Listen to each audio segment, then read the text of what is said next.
O projeto do curso de Pedagogia da Universidade de Sorocaba, intitulado Aula Magna, inicia-se no primeiro semestre de 2006 e tem como objetivo a abertura de espaço para depoimentos orais de professores, ex-professores, coordenadores e todos os envolvidos com o curso ao longo de sua história. De cunho memorialístico, tais depoimentos são gravados no Laboratório de Comunicação da Uniso e estão disponibilizados tanto à comunidade acadêmica quanto ao público externo interessados em conhecer a história do curso de Pedagogia na expressão dos seus protagonistas.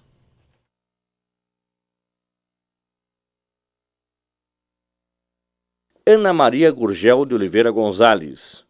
Formada em Letras, habilitação em Português e Inglês pela Faculdade de Filosofia, Ciências e Letras de Sorocaba, hoje Universidade de Sorocaba Uniso.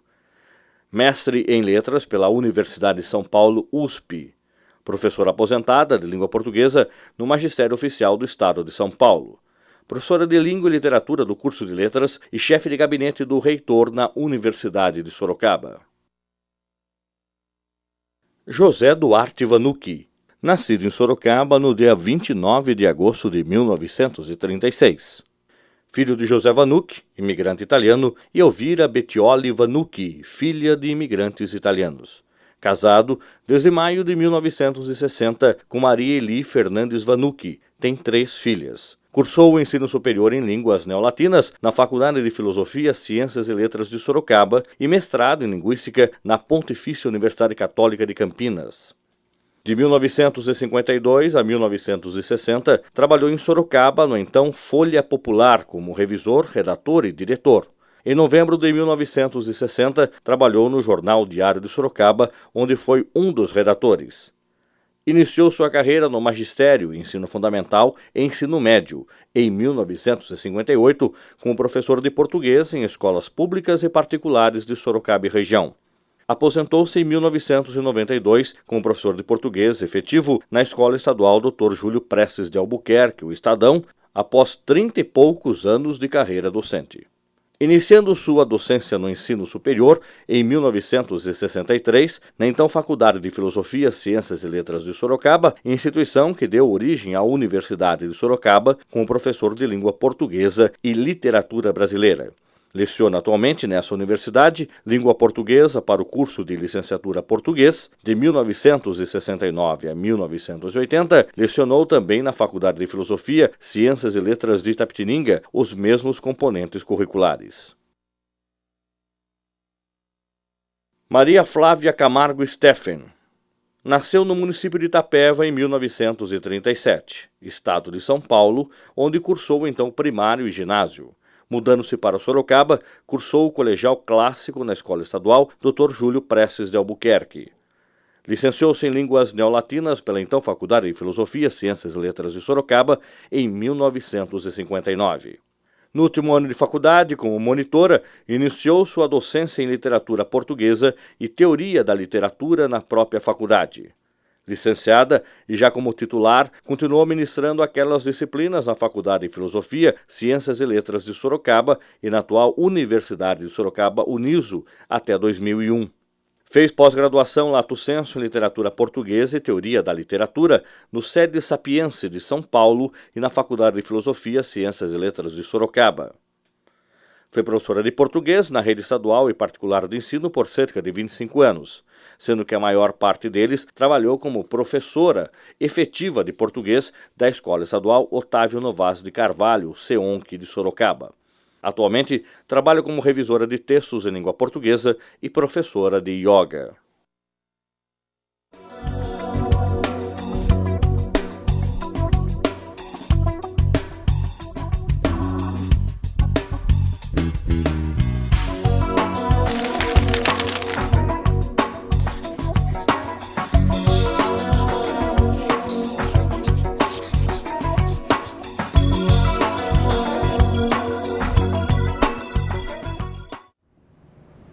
Boa tarde, nós iniciamos aqui uma nova etapa do projeto Aula Magna e eu queria de início agradecer ao Colegiado de Pedagogia, a sua coordenadora, a professora Valdinice, em especial a professora Dulcina, o convite para que eu participasse dessa entrevista, né? De um lado uma responsabilidade, de outro uma grande alegria, né?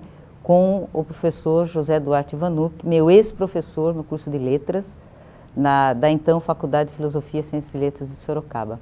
Ex-professor, mas sempre professor, né? Pelos contatos que ainda temos, né? Tenho a satisfação de ser seu colega hoje aqui no curso de Letras na Universidade de Sorocaba. E também uma grande satisfação com a professora Maria Flávia, que também foi minha professora nesse mesmo curso na FAF. Então eu gostaria de expressar aqui a minha satisfação, né? É uma responsabilidade Nossa, grande, também. né? Mas eu quero então iniciar esta conversação, diria Machado de Assis, não? Conversação, né? Missa do Galo. Missa do Galo, pedindo que aquele famoso início, né, que o professor Vanuc primeiro falasse da sua formação, né, o que o levou a caminhar pela área de letras, né, segundo a CAPES hoje, Linguística, Letras e Artes, né, como professor no ensino fundamental e médio, né, e também no ensino superior, em especial aqui na Universidade de Sorocaba. Tudo bem, bom, começo a partir do curso clássico do Estadão, onde fui colega da Maria Flávia. Fizemos o curso clássico juntos, depois no último semestre me transferi para São Paulo, terminei lá num colégio particular. Mas eu fiquei aqui. A Maria Flávia continuou. Aí ficaram, se não me engano, 2 alunas, né? 2 alunas. 2 alunas, a Flávia e mais uma. A Cati. Katia. Então a classe tinha 2 alunas. Eu era aluna exemplar. Claro, não faltava nunca. Era aquela que... Ou seja, aula particular. Né? O Tortello e o seu Nunes. Bom, daí fui para São Paulo, pensei em fazer direito no São Francisco. Cheguei a ir até lá, me formar, etc. Tal. Mas fui também lá na filosofia da Maria Antônia, para fazer o curso de letras. Mas, no fim, por motivos domésticos, meu pai ficou doente. Ele tinha um pequeno armazém no mercado e só eu poderia substituí-lo. Então vim para Sorocaba, fiz vestibular para letras. Aliás, línguas neolatinas, né? Línguas neolatinas. Línguas neolatinas. Isso foi... 56. Bem, a filosofia começou em 54. Foi instalado no dia 15 de março de 54. Começou a funcionar na Escola Municipal Getúlio Vargas. Depois, no primeiro semestre de 55, funcionou no prédio antigo da OSE. Esquina da Penha com a Benedito Pires. Disso eu não me lembro. Escola de Comércio, era escola de comércio. Onde hoje é o prédio onde é um prédio onde a sua mãe mora, minha sogra morou. Isso, Do Cirilo Freire depois? Escola Cirilo Freire. Isso. Depois é que foi pro prédio A do Trujillo, né? E lá ficou. Fundação Scarpa. Então eu entrei com a Flávia em 56. Depois em 59, em setembro mais ou menos, eu trabalhava na Folha Popular, um jornal que não existe mais, e a gente queria dar uma alavancada no jornal, né? Então precisaria ficar nos 3 períodos. Aí tranquei lá o 4º ano, em agosto, setembro mais ou menos, e fiquei só com o jornal. Aí voltei em 62 para terminar. Terminei.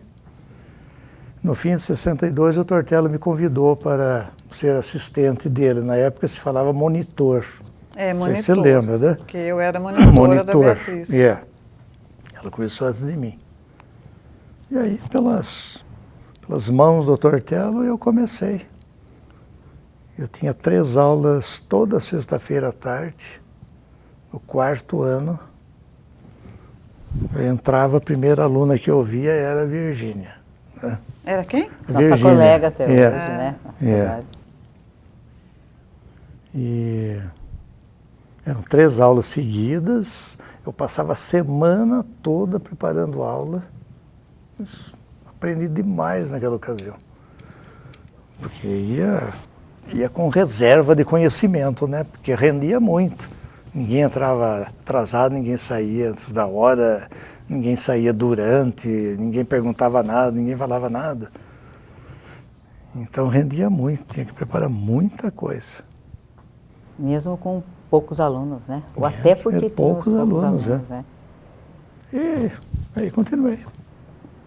Então, o senhor acompanhou, vamos dizer assim, os primeiros anos, né, da nossa Faculdade de Filosofia, né, que começou a terceira turma, foi a terceira turma. A terceira turma. A primeira turma tinha 17 alunos. E entrou como professor em 1968. Primeira semana de março de 1963. 63. Então, naquele tempo, as aulas começavam mais tarde, acabavam mais cedo e aprendia-se mais. Só abrindo um parêntese. E os cursos não eram em tempo integral? Manhã e tarde? Não era integral, né, Flávia? Não, era irregular. Isso. Às vezes tinha aula de manhã, às vezes tinha aula à tarde, às vezes de manhã, às vezes à tarde, às vezes o dia todo. Atendia às conveniências dos professores, que eram quase todos de São Paulo. Chegava a ser o seguinte, não sei se você lembra. Sábado à tarde, à noite quase. Era o único dia que tinha aula à noite. Dona Lucy, nós estávamos esperando desde 7h30, ela não vinha, depois vinha um telefonema de São Paulo. Chega com o ônibus da Cometa às 10 horas. E a gente ficava, né? A gente ficava esperando. Então fale um pouco dessa relação, né, na época, com os professores, que havia professores aqui de Sorocaba, né, professor Tortello, inesquecível, né, professor nosso, professor Tortello, e professores de fora, né, principalmente de São Paulo. Como que era essa relação na época?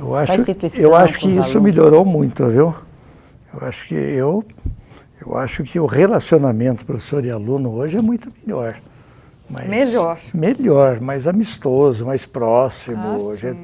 Ouve mais os alunos. Havia um distanciamento muito grande. Muito grande, muita formalidade. Senhor, senhora. O professor ficava lá, a gente aqui. Inclusive havia o estrado, o professor ficava numa posição, digamos, geográfica, simbolizando o dono do saber, né, o poder. Ficava num plano mais alto. Havia muita distância. O aluno não se atrevia, né? A menos com alguns, né? Por exemplo, com a Franca Cavalli, que era professora de italiano, a gente tinha mais... Chegava mais, né? O Moreron. Mas o Moreron era alguns anos mais velho que a gente. E a gente chamava o Moreron de professor e senhor. Eu, quando comecei a dar aula na faculdade, tinha 21 anos. Eu era chamada de senhora, não na primeira turma, mas na segunda e terceira turmas, eu era chamada de senhora, com 21 ou 22 anos. Eu ia dar aula de terno. Bom, como aluno a gente ia de terno, né? E depois continuei dando aula de terno. A partir de 63, 64, começou a tirar a gravata. E isso contribuiu mais para o respeito aos professores, né? Que hoje reclamam muito que somente os jovens, né? As crianças, até chamando de tia, tio, né? Parece que não há aquele respeito que existia. Então, será não sei se era bem respeito que existia. O medo. Ou, um pouco de medo, um pouco de o distanciamento. Limite mesmo, né, que se impunha. O distanciamento nem permitia muito essa prática, né? A gente achava que o professor universitário era um deus, né? Nós éramos os pobres mortais. E nós éramos tratados realmente por alguns professores como pobres mortais. Professor de latim, por exemplo. Mas era bom esse, hein? Era bom. Esse era bom. Era ótimo. Mas nós éramos os pobres mortais, né? Então... Ele sabia muito latim. Tudo isso tinha suas vantagens e desvantagens, né? E como foi a sua história aqui, o começo da sua história? O meu começo? Que coincide bastante com... O meu começo é que... Não, eu comecei a trabalhar na Uniso, na FAF, antes do Vanuc.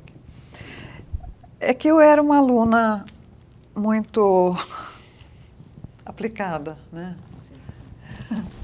Não é por estar na minha presença, né? Mas não era aluna não aplicada. era mesmo. Era, assim, Era. tipo, primeira aluna, essas coisas, né? E a prova é que você foi chamada para ser monitora, E aí, logo. eu tinha uma logo no amiga, início, uma né? colega de classe, a nossa colega de classe, chamada Dalva. E a Beatriz Berrini, quando eu estava no 3º ano de faculdade, ela nos chamou, gostaria de conversar com a Maria Flávia e a Dalva. E nós fomos apavoradas, o que será que ela quer com a gente? Daí ela nos convidou para sermos monitoras dela. Eu, na hora, aceitei, achei uma coisa... Quer dizer, a Dalva e eu, nós somos as primeiras alunas a trabalhar na Uniso, na FAF. Todos os outros professores eram ou de São Paulo, alguns eram daqui, como o Tortello, né? Mas nós fomos as primeiras alunas a trabalhar lá. Olha E só. depois a professora Virgínia, né, também. Depois a Virgínia. Ah, e Acho que começou. a Virgínia, não sei se a Virgínia sabe, mas a Virgínia foi convidada com indicação minha pelo Aldo. Né? Porque o Aldo queria que eu assumisse as aulas de linguística e tal. Eu falei, mas eu não sei nada de linguística.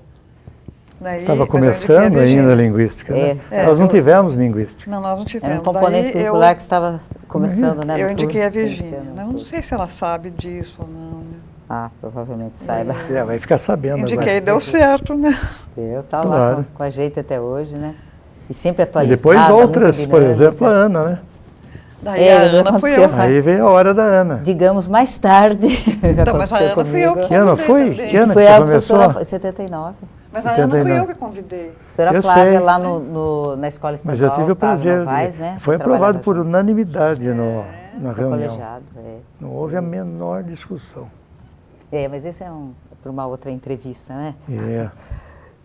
Pois é, vamos Aliás, até depois você pagou uma pizza, né? Isso, Lembra? que hoje não fazem mais, né? Parecia que ia ter início uma Nossos tradição, encontros, né? mas ficou naquilo. Pagou Lembra? a pizza. Lembra? Lá no Eu restaurante lembro do do Santo. dia que eu convidei a Ana, foi numa reunião no CEONC. Você se lembra? Ela é minha colega. Falei, então, Ana, também. Dona Luci. Não, era a professora Lenira, de teoria da Lenira, era literatura. Lenira? A professora A Lenira. Lenira Que... saiu, você quer assumir as aulas dela? Isso, aí eu fui lá com o meu currículo, né? E esse foi um momento constrangedor, né? Não sei se você se lembra. Em reunião, nós votamos pela demissão da Lenira, uma vez. E da Luci, da Dona Luci. E depois, Luci. pior ainda, da Dona Luci. Que a gente tem que falar Dona Luci para não haver confusão com a Luci, professora nossa, Leite. A Luci de Moura. a Luci Moura. Que havia sido nossa professora. E era uma competência, né? Claro, o problema dela era de Era falta, a ausência, secretaria né? reclamava, É. Ela foi minha atrasava professora. para entregar notas, Lenira essas era coisas. Completamente fora do ar, né? Completamente. E parece que ela estava indo para a França, né? Fazer doutorado na época. Quem? A professora Lenira. A Lenira? Não me lembro disso. Eu tinha mandado uma substituta, colega dela, que parece que daí não deu certo também. Ela tinha sofrido um acidente, depois desse acidente ela Isso. ficou meio Uhum. mais... Problemática, tá certo. Bom, vamos caminhar um pouquinho. Vamos lá. Aí, o professor Vanucchi, a professora Flávia também, como docentes, né, vocês acompanharam o período de transição, né, da Faculdade de Filosofia, Ciências e Letras, né, e a Faculdade de Administração também. Você também, Ana. Pois é, mas vamos ouvir de vocês. Para a universidade, né? E o que assim de mais significativo, né, vocês veem nessa transformação, né, das faculdades, né, em universidade? Nós tínhamos então cursos, vamos dizer assim, mais isolados, né, em projetos isolados, e hoje focados, né, projetos voltados para o ensino, né, especificamente. E hoje, como universidade, nós temos aí a integração, a indissociabilidade de ensino, pesquisa e extensão, né, com projetos de iniciação científica, projetos de extensão, componentes, né, da prática de pesquisa, né, iniciando já o aluno da graduação na pesquisa. e diretrizes curriculares novas, né, para os cursos, para o curso de letras. E então eu queria que vocês dissessem, você também acompanhou, né, Flávia, o que nessa mudança foi assim mais significativo para o curso de letras, né, para os nossos alunos, professores e para a própria comunidade externa também, né? Vocês acompanharam quase que desde o início, né, da faculdade, aquele período de transição, né, coordenado pelo nosso reitor, né, professor Aldo, seu irmão, e o que vocês viram assim efetivamente para o nosso curso que até agora, né, professora Vanucchi, né, acompanha, a Flávia está aposentada, mas acompanhou um bom tempo, né? Você poderia destacar aqui para nós? Olha, eu não sei se na sala de aula em si se mudou muita coisa, viu? Na aula em si. Agora, sem dúvida, o aluno hoje tem mais coisas para fazer, né? Mais solicitado a fazer pesquisa, participar disso, participar daquilo. Eu acho principalmente que está pesquisando mais questionador, mais até contestador, opinador. Eu acho que ele sente que ele trabalha, que ele estuda num ambiente universitário mais amplo, né? E agora, por exemplo, a matriz, você sabe que, vamos dizer, está assim, mais ou menos ainda em fase experimental, né? Ainda a gente precisa de mais tempo para ver o resultado dessa nova matriz. Eu tenho a impressão que as coisas ficaram assim, o conhecimento ficou muito pulverizado. Duas aulas disso, duas aulas daquilo, duas aulas de não sei o quê. Agora, ao mesmo tempo, houve uma modernização, né, da matriz e eu acho que ela está voltada assim, mais para a parte prática também. Agora, o grande problema também é o nosso aluno é um aluno, ele não é menos inteligente que os alunos de outras instituições. Temos alunos ótimos, né? Mas a maioria trabalha. A concentração dos alunos no período da noite. O nosso aluno levanta cedo, trabalha o dia todo. Viaja. Muitos viajam, muitos vão do trabalho para as aulas, sem banho, sem jantar. Vão encostar a cabeça no travesseiro meia-noite e até 1h. No dia seguinte começa tudo de novo. Então não é falta de vontade, eles gostariam de ler mais, de pesquisar mais, comprar mais livros, tudo isso. Mas não é fácil mesmo, né? E nesse contexto, vocês acham que o ensino semipresencial hoje facilitaria para o aluno, se nós tivéssemos como semipresencial, né, alguns componentes, a parte de carga horária, né, feita à distância, né, que hoje a legislação permite que dos cursos reconhecidos 20%, né, da carga horária pode ser dada na modalidade semipresencial. Ajudaria esse aluno, né, que tem que vir todo dia nessas condições, né, que você acabou de mencionar? Bom, eu acho que sim. Acho que seria interessante para ele sair, por exemplo, sexta-feira do trabalho às 6h e ir para casa, né? Agora, não sei o que ele vai fazer em casa depois. Em primeiro lugar, se ele tem computador e tem internet. Se ele tem Primeira internet. coisa, né? Porque você vai supor que todos têm. Para ele ir para casa, ele teria que ter Se não, como ele não tem, o que ele faz? Ele pega o ônibus e vai para o Campus Trujillo. Mas de alguma forma é um elemento facilitador para aqueles que têm o acesso, né?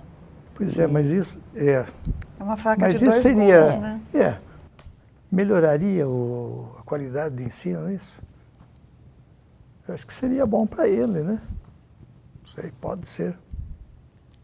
Mas aí que está, né? Acho que tanto o professor como o aluno teriam que levar esse curso nessa modalidade da mesma forma, né, que leva ao presencial. com leituras, pesquisas, trabalhos, né? Mas não da são mesma iguais, forma, né? Mas não são iguais. É. Mas ele não vai deixar de ter o momento presencial, ou os momentos presenciais, né? Então, Mas aí qual seria a finalidade disso? Por exemplo, uma noite ele fica em casa. Qual seria a finalidade? justamente Para ele descansar um pouco? Mas ele, eu acho que facilitaria, não, para esse aluno que, como você disse, trabalha o dia todo, muitas vezes viaja. Não, esse aspecto é inegável, claro, que para ele é interessante. Bastante, porque ele vai escolher lá o local, o horário, né? Pode estudar de chinelinho, né? Tem não atenderia ao conforto do professor nisso tudo, hein? E o professor também, eu acho que o preparo é o mesmo, né? Talvez até um preparo mais cuidadoso, né? Para que mais realmente... silencioso. Porque nós temos que pensar que é um ensino também sério, né? Sim, claro. O aluno tem que aproveitar, né? E resolver seus problemas, né? De trânsito, de horário, né? Que eu acho que facilitaria. Agora, eu acho que seria interessante fazer uma pesquisa junto aos alunos, né? Para saber se eles gostam, se eles aprovam. Ano passado, por exemplo, no segundo ano, havia uma boa parte que não estava gostando disso. Ah, é? Curso de letras? Mas por quê? Qual seria eles a alegação? Iam, hein? A alegação deles, a justificativa dele. Alegavam, por exemplo, que quando eles fizeram matrícula, não receberam nenhuma informação de que haveria isso. Eles estavam pensando num curso totalmente presencial, né? E outra que eles vinham toda noite porque não vir mais uma noite. E achavam, inclusive, que a matéria que estava sendo dada à distância era uma matéria muito importante para ser dada à distância. Isso aí. Quer dizer, teria que ouvir. Então, no caso, seriam eles os mais interessados, né? Quer dizer, eles sentem necessidade do professor, presença do professor. Talvez falte assim um pouco de esclarecimento. Eu acho que tem que ouvir mais os alunos para ver o que eles pensam sobre isso. E aqueles que já estão, né, nessa experiência também, né? Aqueles que vão entrar. Mas está aí. Voltando então... É uma coisa que está começando ainda, né? Eu acho que tem que dar um tempo Tem que dar um tempo para ver os resultados de tudo isso. Né? Mas eu acho que já há aí um bom número, né, de instituições, né, de ensino superior que já estão trabalhando quase que no máximo da sua capacidade à distância. Aqui na Uniso está no começo ainda, né? Com alguns componentes curriculares ainda. Agora nós estamos com uma proposta de um curso, né, de especialização, né, pós-graduação lato sensu em gestão ambiental. Então já está tramitando no Ministério da Educação a aprovação para a gente fazer esse curso nessa modalidade semipresencial, mas nível de especialização, né? Que vai ser uma experiência, né, boa assim para nós, para o setor aí do SET, né, o setor nosso de ensino à distância. Mas só voltando um pouquinho aí essa experiência aí, né, de faculdade, universidade, o estágio, a gente percebe que teve uma mudança assim, bem significativa, né? Aquele estágio passivo, né? Eminentemente de observação do aluno, e pelo menos na proposta das diretrizes, é um estágio de envolvimento do aluno na escola em todos os setores, né? Quase todos os setores. O professor Vanucchi, a Flávia também, né, acompanhou supervisão de estágio. Nós já entendemos esse estágio, as escolas já entenderam essa nova modalidade. Ele está trazendo um benefício hoje, né? Eu não sei como é feito o estágio. O estágio hoje, nós dividimos em 3 etapas, né, professor Vanucchi? A partir do antepenúltimo, penúltimo e último período do curso, ele faz o estágio. A primeira fase é de atividades, né? Então ele participa, né? Ele trabalha em vários setores da escola, biblioteca, secretaria, trabalha nos eventos, né? Auxílio do professor. Numa segunda etapa ele trabalha com projetos, né? A escola, a instituição pode levar o projeto à escola ou ele participar dos projetos, né, da própria escola. E então a escola da família, nesse sentido, né, ajudou muitos alunos. E a terceira é o estágio da docência compartilhada, né, em que o aluno ele ministra uma aula assim, mas com o apoio do professor na sala de aula. Todos então os ele alunos. Ele não fica mais Todos só... os seus alunos são obrigados a dar uma fazer aula. uma carga horária nesse sentido, de docência compartilhada. Não, dar uma aula não. Participar efetivamente como da professor. aula com o professor, né? Pode ser elaborando Como você exercícios. controla isso? Complicado. Difícil, hein? Pois é, como é que isso está acontecendo? As escolas, né, públicas, particulares, né, de educação básica, já entenderam esse novo modelo? Os alunos já estão realmente realizando esse trabalho como está estabelecido lá nas diretrizes nacionais? E houve uma mudança, e essa mudança foi positiva, a gente já percebe. Eu acho que também precisa dar tempo ao tempo, viu? Eu tenho a impressão que não foi muito bem entendido, viu? Por enquanto. Nem pelas escolas e nem pelos nossos alunos. E tem coisa complicada mesmo, né? Que você não sabe nem dizer se é atividade ou é projeto. E há, por exemplo, atividades, quer dizer, vale digamos, pela imersão do aluno, né, na realidade escolar. Ele fica na secretaria, ele ajuda na secretaria, ele atende telefone, ele controla livro-ponto, observa aluno no intervalo, trabalha em biblioteca, tira o livro da bandeja de cima, vem para baixo, de baixo para cima, vem de tudo, né? Vem de tudo. Ele conhece a dinâmica da escola. Ele conhece, exatamente. Hein, não fica meio caótico tudo? Mas ele está em contato com a escola, eu acho que isso é positivo. Ele fica conhecendo. Quantos alunos você tem na sala de aula? A nossa realidade, né, todo dia, hein? 50 alunos? O quê? Na sua sala de aula? Fazendo estágio? Mais ou menos. Mas nós dividimos hoje, né, em duas turmas. Um professor fica com a metade da sala, outro professor com a outra, né? Para poder acompanhar. Não, isso eu acho bom, viu? Agora, eu acho excessivo o número, né? A carga horária. O número exigido eu acho exagerado. E principalmente para os nossos alunos, que hora que eles vão fazer isso? Que hora que fazem? É complicado. A Escola da Família está ajudando muito, no fim de semana. O que é a Escola da Família, afinal? É um projeto do governo do estado. Algumas escolas ficam abertas sábado e domingo para desenvolver as mais diversas atividades, uma porção de coisas. Funciona como uma espécie de clube. Os alunos de letras, por exemplo, vão lá participar da Escola dos Amigos da Família. Pode passar o dia lá e conta como estágio. Conta como estágio. Trabalham com atividades esportivas, culturais, artísticas, bom, eles devem gostar, né? Vai o fim de semana nisso, né? Mas ajuda bastante. Agora, por exemplo, a docência compartilhada vai depender muito do professor, né? Da direção da escola, de acolher bem os estagiários, coisa que nem sempre acontece. O professor também dá um espaço para ele ali na sala de aula, alguma atividade de professor, né? Por alguma coisa na lousa, ler alguma coisa, corrigir. O Sr. Vanucchi e a professora Flávia também, nessa época, né, pré-universidade, vamos chamar assim, gostaria que vocês dissessem mais como eram os alunos, né, como eram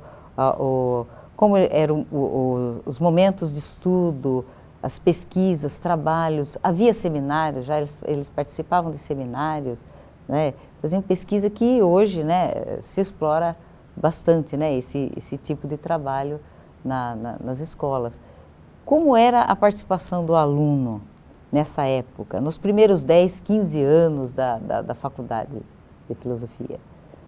Olha, eu sempre procurei incentivar a pesquisa do aluno. Então, sempre trabalhei em forma de seminários, de trabalhos.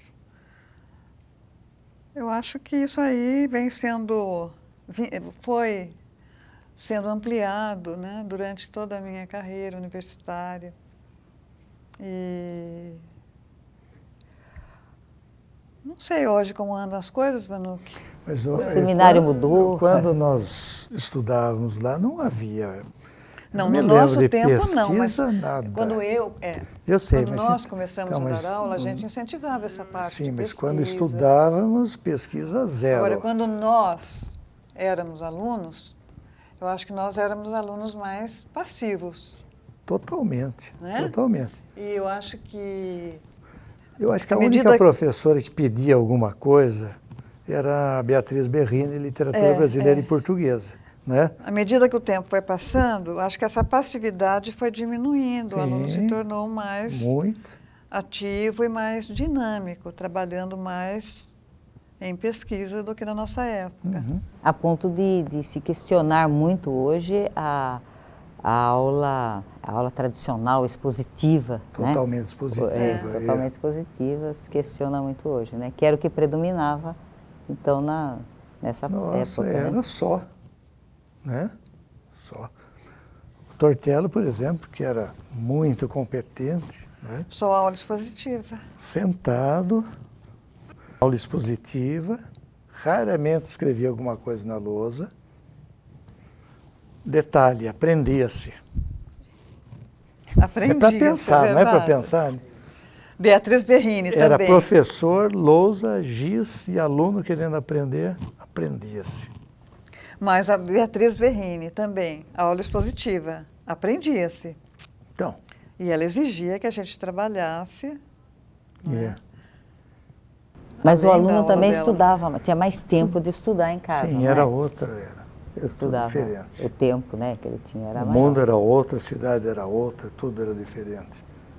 E a presença do aluno na escola fora do horário de aula, por exemplo, em bibliotecas, era comum? Ele se dedicava? Acho que assim? não, né, Flávio? Ah, era. A gente Era? participava tanto de teatro. Não, mas frequência à Não, biblioteca? biblioteca, a gente fazia. Que, aliás, sim. era muito modesta, né? Era modesto, mas a gente Muito. participava. Aliás, a Teatro, biblioteca funcionava numa sala que ficava embaixo, numa sala de aula que ficava embaixo, não é? Mas também eram Ficava naquele poucos térreo, cursos, naquele né, na andar época. térreo. Cabia tudo lá, né? Cabia tudo lá. O pai do Morejon era Aham. o bibliotecário. É. Mas a gente participava, assim, de várias coisas, além das aulas. Mas o que, por exemplo? Fora o teatro. Teatro, coral. Quem que organizava Óbvio. os teatros? Os próprios alunos? Essas Morejon. atividades? É. Ah, bom. Havia o TUS, Teatro Universitário de Sorocabana. É, Ficou numa peça só também, né? foi uma peça só. Depois houve a célebre briga pela estadunização. É. Então acabou o teatro. Mas havia palestras. De certa forma, a extensão da faculdade era a praça, não era? Era a Praça Coronel Fernando Prestes. Principalmente quinta, sábado e domingo, à noite.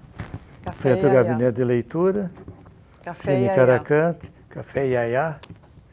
E ali se reunia a mocidade universitária, com alguns gabinete de leitura. estudantes de medicina, né? Poucos, porque eles geralmente iam embora para São Paulo no fim de semana. O gabinete de leitura não era extensão das bibliotecas das escolas? Eu O acho aluno que ia sim. aí ler? Eu acho que sim. É, É. né?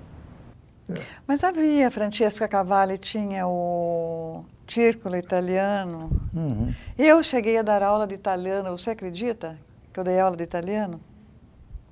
Pra Mas quem? para os Pra colegas? Não, para outras pessoas que frequentavam o Círculo Italiano.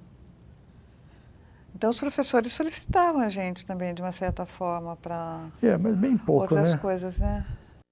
Era o curso de letras. Como era a leitura dos alunos na época? Eu me lembro de que o... Digo, tanto- no nosso tempo ou Não, do tempo de vocês como professores. como nós como professores? Eu me lembro de que tanto o professor Vanucchi como a professora Flávia, no início, né, do período letivo, já passavam uma lista de obras que nós tínhamos que ler durante o curso. E a cada aula havia comentários, não havia assim debates, né? Não havia tanto debate, era mais assim o professor, né, dando retorno, mas... E você lia, todos eles? Eu Tudo. lia, né? Você lia. Até Mas os tinha sertões. muita gente que não lia. Pois é, então, nesse Já havia sentido, isso, é. era a mesma coisa, né? Nós tínhamos alunos que levavam mais a sério, liam Isso sempre vai realmente, haver. né? Mas, então vamos focar na leitura. Os alunos liam mais do que hoje? Eu Porque acho hoje que nós sim. dissemos que ele Liam. pesquisa, ele Liam, faz sim. trabalhos, projetos, né? Nós temos, hoje é obrigatório o trabalho de conclusão de curso, no nosso caso é a monografia, né? No final do curso. E aí os nossos alunos conheciam mais, né? A literatura brasileira, portuguesa, a literatura em língua estrangeira, enfim. O incentivo à leitura era maior e o aluno nosso correspondia a isso. Correspondia mais do que eu acredito hoje. Bom, não trabalho mais, não dou mais aula na faculdade, mas eu acho que no começo eles correspondiam mais ao apelo à leitura. Liam mais, sim. Inclusive Também por não conta havia própria. computador, né? não havia internet. Era outra realidade. Tinha menos coisas para serem feitas. Uhum. E por outro lado a E as pesquisa... leituras obrigatórias eram bem feitas também, né? Eram. A gente levava muito a sério aquilo. se discutiam, né? As Muito. leituras, né? Não era resuminho de livro de cursinho, de apostila de cursinho, não. Ai, os benditos resumos, né? Hoje nós temos no curso de letras o ensino de leitura e a gente se preocupa, né? Nós professores nos preocupamos com esse incentivo, né? À leitura das crianças, dos jovens, né? E justamente porque eles têm aí outros interesses, né? Que muitas vezes desviam, né? Fora do livro de papel. Fora do livro. Do Então, livro são de outras papel. leituras, né? Naturalmente, mas... E eu não sei, né? Se com isso a leitura, o conhecimento dos, né, entre aspas, aí, dos grandes clássicos, né? Ainda a gente consegue levar para a escola, né? O aluno ainda consegue, não sei, o Sr. Vanuc trabalha ainda, né? Às vezes com a literatura, né? Se eles estão acompanhando, né? Essa leitura dos, que nós chamávamos, né? Dos grandes clássicos. O aluno hoje, ele lê o que é obrigado a ler, né? O pouco tempo que tem, ele lê o que tem que ler mesmo, pensando geralmente na prova. E tempo escasso de aula, número de aulas pequeno, curso de 3 anos, não dá para Mas ele lê o resumo da internet, né? Esse é um perigo, né? Esse é um perigo. Quando Em lê vez de ler, o resumo? E os cursinhos facilitam, né? Já dão as obras todas resumidas, né? Pensando em vestibular, né? O problema também é que, de modo geral, os alunos não têm assim a literatura organizada na cabeça, né? Aquela sequência, né? Cronológica, de estilos de época, mas já faz aquela confusão de põe Machado de Assis lá no arcadismo, o Cláudio Manuel da Costa no modernismo. Tem uma visão clara, né? Como nós tínhamos. Porque se questionou isso é também, básico, né, né? Vanuc, esse ensino da literatura cronologicamente, né? Se questionou bastante, né? Ele não precisa aprender, Houve uma época... né, Não, mas período por não, só para período. pôr ordem nas Mas você coisas, sabe né? que houve Precisa. uma época, não sei se você foi minha aluna nessa época, que eu procurei ensinar literatura portuguesa não de uma forma cronológica, mas através de temas. Isso, eu lembro. Então, tudo que trata do amor, tudo que trata Da de mulher. problemas sociais, tudo que trata de problemas existenciais. Então, eu procurei fugir um pouquinho à ordem cronológica. E deu certo? Eu acho que deu, sim. Inclusive Houve a mais Marlene... interesse dos alunos?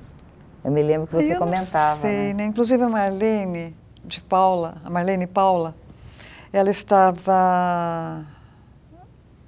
Ela vinha... Eu não sei qual a função que ela tinha antes de ser universidade. Ela fez parte da Ela era da comissão, MEC, da comissão que avaliou de o aprovação. curso de letras para E ela passar na viu universidade.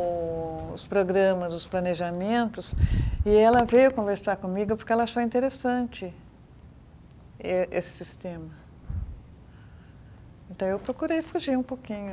Existe inclusive a ideia de se ensinar literatura a partir de hoje para o passado. Do modernismo para o passado. Interessante, Fazer o inverso, né? Seria mais assim, estimulador para o aluno. Ele parte de coisas da realidade dele, e aí não se corre o risco de você perder muito tempo com Bento Teixeira e Santa Rita Durão, etc., e depois não ter tempo para falar de o que eu acho importante, de gente, né? Eu acho importante é mostrar que mesmo na literatura, lá no passado, existem problemas que são atuais, que tudo é atual. Não importa que esteja lá no passado. Pega o Gil Vicente. Não é? Mas é importante, é mostrar a atualidade. É só atualizar o português, não mais, está tudo atualizado. Passando de literatura para a língua, uma mudança que a gente percebe muito grande, né, desta época para cá, é em relação ao ensino da língua materna, não é? O ensino da língua portuguesa.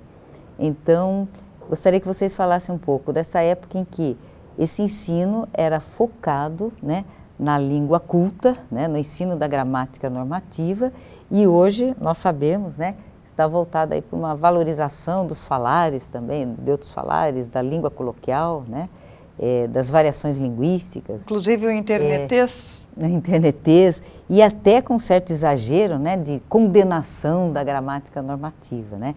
Eu tenho acompanhado o Sr. Vanuc, que tem publicado alguns artigos, né, sobre neologismos, estrangeirismos, né, mostrando o enriquecimento da língua por aí, né, o internetês hoje. A professora Flávia, embora aposentada, né, continua num trabalho aí de correção de teses, monografias. Pode fazer propaganda. Não é? E que tem percebido, né, essa mudança de foco no ensino da língua portuguesa. Eu gostaria que vocês falassem um pouquinho, né, desse aspecto hoje que é polêmico, né? Nós temos eu acho que acontecem certas coisas, certos fatos que nós não podemos ignorar, que são realidades. Por exemplo, outro dia eu estava assistindo um filme na TV e a legenda era toda em internetês. Eu nunca tinha visto isso na minha vida. Vocês já viram isso? É uma outra língua portuguesa. Não, mas você já viu isso? A legenda do filme era em internetês. Em vez de cabeça, K, B, C cedilha. Pequenal esse. Quer dizer, isso é ruim, porque então não, é ruim, mas ao mesmo tempo são fatos que nós temos que considerar com muito cuidado. De um determinado contexto, né? Não é? Então são vários níveis, e nós não podemos ignorar. Né? Os meus netos, por exemplo, eles só sabem escrever, eu acho que em internetês. Aí que não, mas usam naquele contexto também, né? Naquele contexto, Agora eu acho, Ana, que o ensino português mudou bastante. Nós temos experiência disso. Quando começamos a dar aula, você entrava na sala de aula, principalmente para ensinar gramática. Né? Você tinha aquela lista de pontos, de concordância nominal, concordância verbal, regência nominal, análise sintática, para deixar uma porção de gente para a segunda época. Né? E análise sintática. Então era ponto alto mesmo, era gramática. O professor de português era confundido com o professor de gramática. E bom professor havia texto, né? Havia texto, claro. Mas meio dissociado também. Mas não se partia do texto. Não. E o texto do livro didático era quase que exclusivamente literário. Pois se abre um livro didático, também existem textos literários, né? Tem texto de publicidade, variedade de coisas, muito interessante.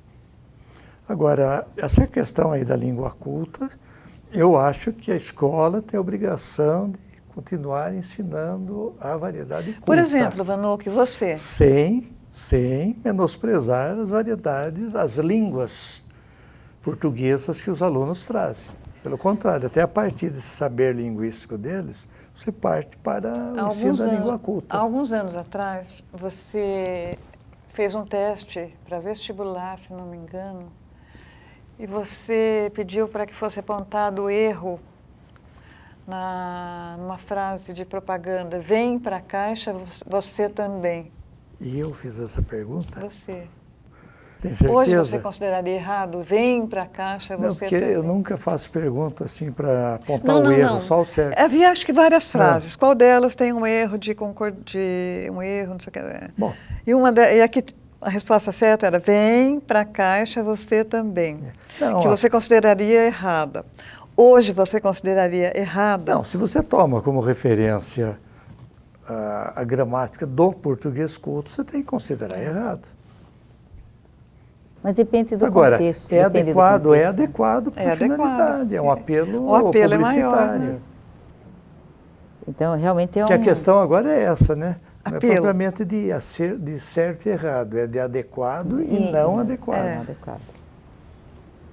Eu acho que é uma orientação muito boa essa, viu? Você deve usar a variedade linguística de acordo com o contexto. E a gente faz isso.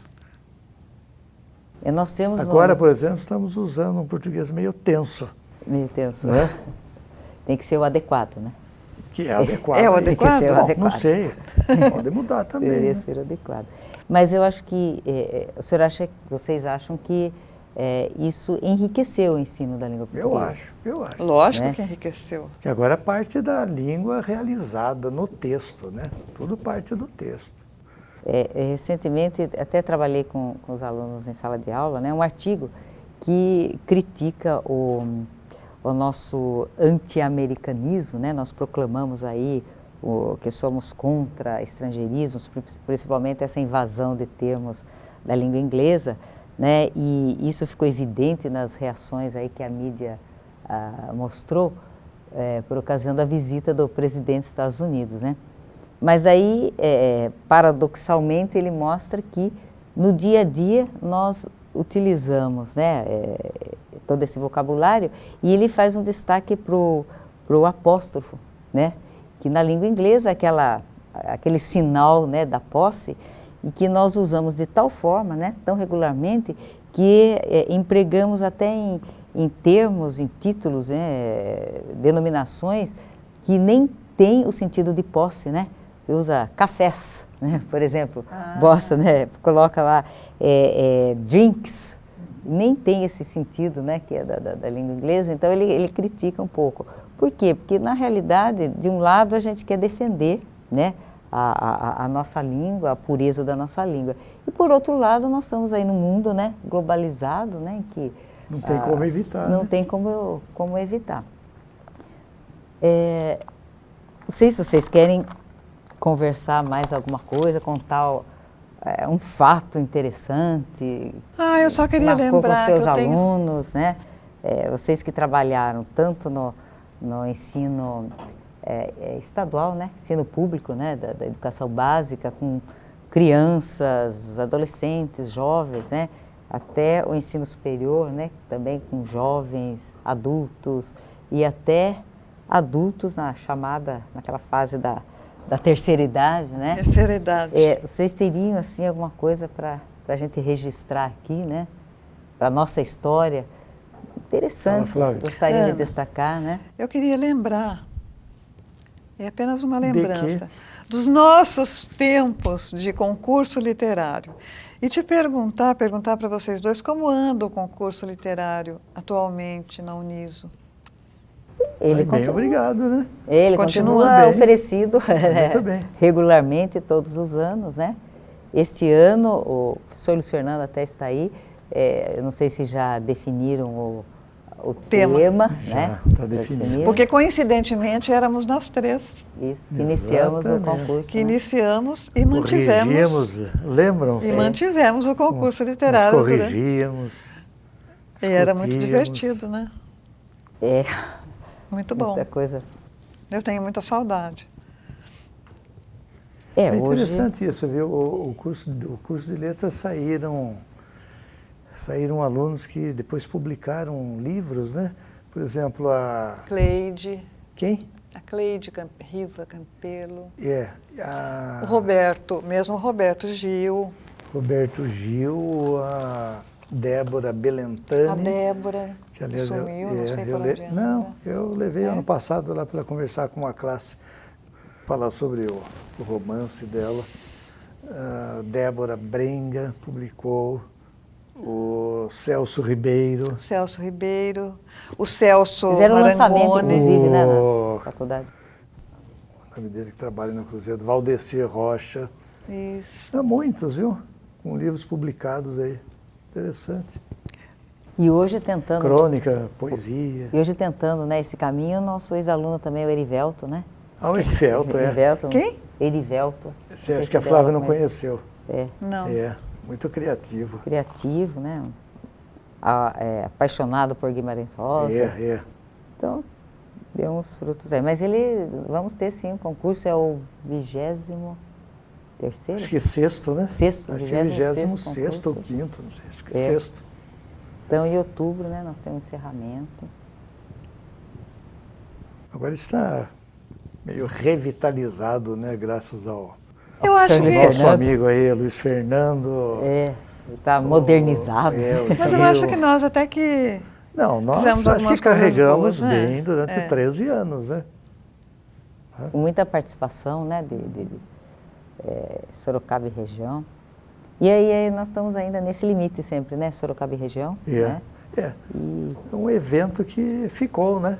Ficou. E a participação maior é mesmo de ex-alunos e alunos nossos, né? Continua. Está muito bom. Então... Cuidamplios. Vocês querem? Então eu queria agradecer, né, esse momento aqui, né, de contato, de conversa, né, com meus dois ex-professores, né, que de uma certa forma... não fala isso, ex-professores. A satisfação foi nossa. Professores, né? Isso nos envelhece muito, por favor. E eu gostaria de parabenizar esse projeto, né, a aula magna do curso de Pedagogia, e que agora se estende para outros cursos, né, começando aqui com o nosso curso de Letras, que coincidentemente são os 2 primeiros cursos, né, embriões da Universidade de Sorocaba. Essa entrevista é a primeira? Do curso de Letras, dentro desse projeto, né, Aula Magna, que em princípio era só para o curso, né, professores do curso de Pedagogia, e que a partir de agora, né, está se estendendo para o curso de Letras, como eu dizia, né, os 2 primeiros cursos, né, da então Faculdade de Filosofia, e hoje a nossa Universidade de Sorocaba. Muito obrigada.